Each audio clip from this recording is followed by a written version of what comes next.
Hi guys, my name is Zenton, and I am reading you the Stephen King's Boogeyman. That's part 2. Before I start,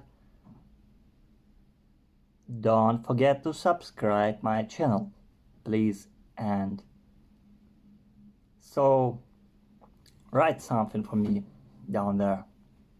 Yeah, it would be nice from you. Okay, we finished last time when the kid was dead, so let's go. Did you know it was the Boogeyman then? Dr. Harper asked quietly. Billings shook his head slowly, then smiled again. Oh no, not then. But I noticed one thing. I didn't mean anything to me but I remembered it anyway. What is that? The closet door was open. Not much, just a little, but I knew I left it shut. Okay, so what happened then? Billings looked at his hands. We buried him. Did you call the police? Sure. The doctors said it was a creep death. Can you imagine this nonsense? The kid was 3 years old.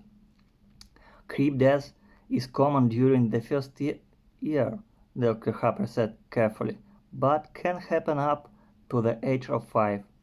Billings shook his head and went on. We moved Cheryl into Danny's old room a month later. Rita was against, but I had the last word. I loved when the kid was with us, but you shouldn't be overprotective. So Cheryl went into Danny's crib.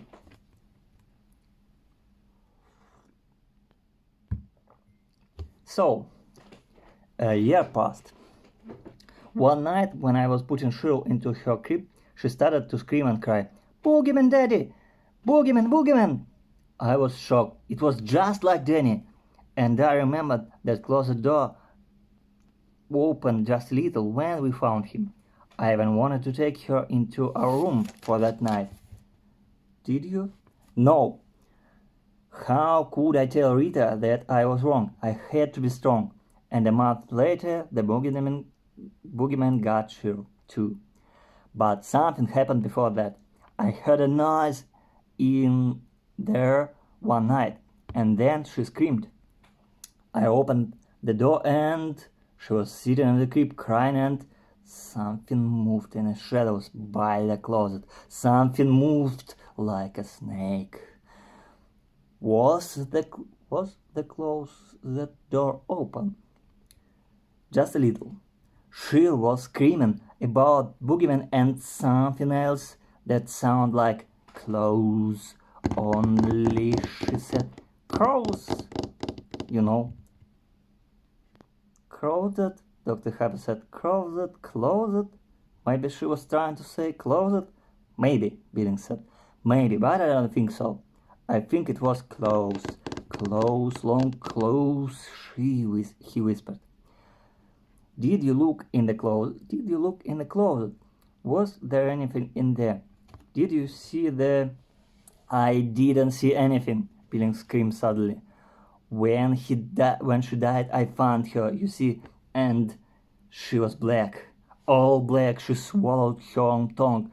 She was staring at me, and her eyes was staring, saying, "It got me, Daddy. It got me. You let it get me. You killed me. You helped it kill me." One very large and silent tear ran down the side of his cheek. It was a brain convulsion, the doctor said. Kids get them sometimes. A bad signal from the brain, but kids don't just get convulsions. You need to scare kid into convulsions. Rita was out of her mind. They kept her in hospital, so I went back to the house alone. I slept on the couch with the lights on. Did anything happen? I had a dream, Billings said. It was in a dark room.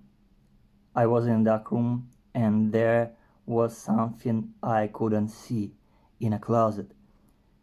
It made a noise, and when I woke up in the middle of the night, I thought that it was standing right next to me with its long claws.